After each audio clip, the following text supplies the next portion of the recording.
Hello friends, welcome to the next class of Learn English with Rosie Vittal. So today we are again going to do find out errors. So first sentence, the little knowledge is a dangerous thing. अब the little जब भी हम लिखेंगे तो उसके बाद हमें बताना पड़ेगा कौन सी द लिटिल। तो यहाँ पर द लिटिल नहीं आएगा, a little knowledge is a dangerous thing, यानी हिंदी में जैसे हम कहते हैं नीम हकीम खतराए जान। इसके ऊपर एक जोक है कि टीचर पूछता है कि नीम हकीम खतराए जान का मतलब क्या होता है। तो एक स्टूडेंट कहता है कि इसका मतलब होता है कि ए हकीम, तू नीम के पेड़ के नीचे मत बैठ, तेरी जान को खतरा है। मतलब आधी अधूरी नॉलेज जो है वो एक ख़तरनाक चीज़ होती है। The players did not find any placard raising. Players ने नहीं पाया किसी भी, प्लेकार्ड होता है जैसे आपने क्रिकेट मैचेस में देखा होगा, एक कार्डबोर्ड का स्क्वायर पीस होता है और नीचे एक स्टिक लगी होती है, उसके ऊपर उन्होंने अपना मैसेज लिखा होता है स्पेक्टेटर्स ने, जिसने भी वो उठा रखा होता है। मोस्टली 6 या 4 लिखा होता है कि वो चाहते हैं कि प्लेयर जो है, बैट्समैन जो है वो सिक्सर या बाउंड्री मतलब शॉट लगाए। सो उसको प्लेकार्ड बोलते हैं। रेज होता है ऊपर उठाना।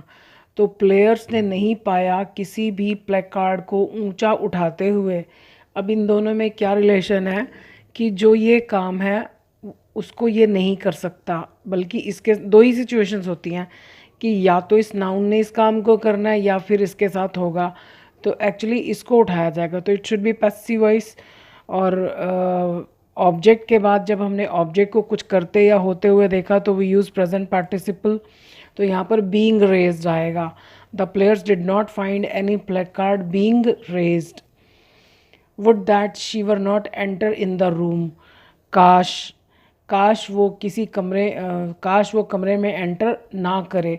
मान लिया उसके कमरे में घुसने से सारे सीक्रेट्स खुल जाएंगे, या maybe something dangerous is there, तो हम मन ही मन जैसे मूवी देख रहे होते हैं तो हम कहते हैं काश ये कमरे में ना एंटर करे। तो अब वर नॉट एंटर, बी की कोई भी form, is am are was were and first form, खाली फर्स्ट फॉर्म, इंग्लिश में कोई रूल नहीं होता। एक्चुअली वुड दैट के बाद सेकंड फॉर्म यूज़ होती है। और अगर कोई एक्शन हो रहा है तो सेकंड फॉर्म वाला टेंस कौन सा होता है? Simple past tense. तो यहाँ पर डिड आना चाहिए। Would that she did not enter, enter के बाद कोई प्रपोजिशन नहीं आती है, क्योंकि एंटर का मतलब ही होता है अंदर घुसना। तो काश वो कमरे में ना एंटर करे, तो एंटर के बाद इन नहीं आएगा।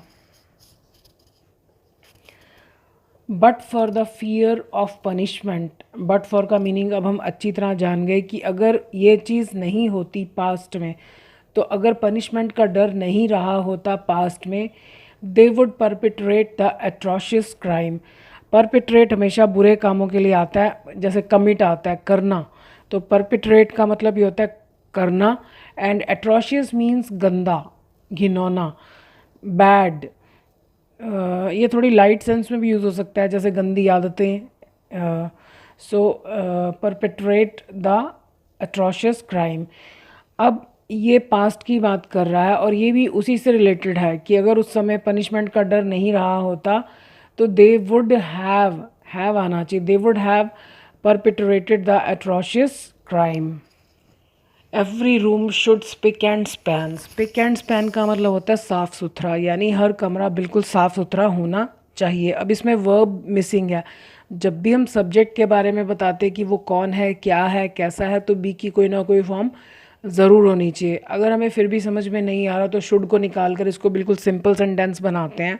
तो ये होगा every room is spick and span. तो बिना इज़ के नहीं बनेगा, तो शुड के बाद वही इज़ नहीं है, तो शुड के बाद जब इज़ आएगा तो इसकी शक्ल चेंज होकर बी हो जाएगा।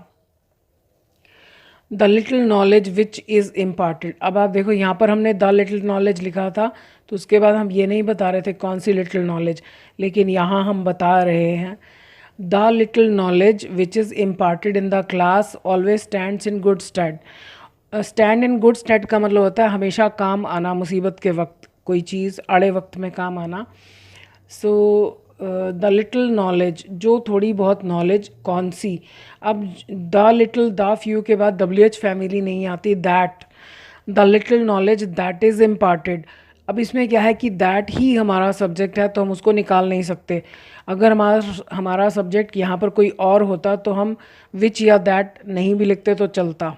So the little knowledge that is imparted, impart होता है देना, प्रदान करना।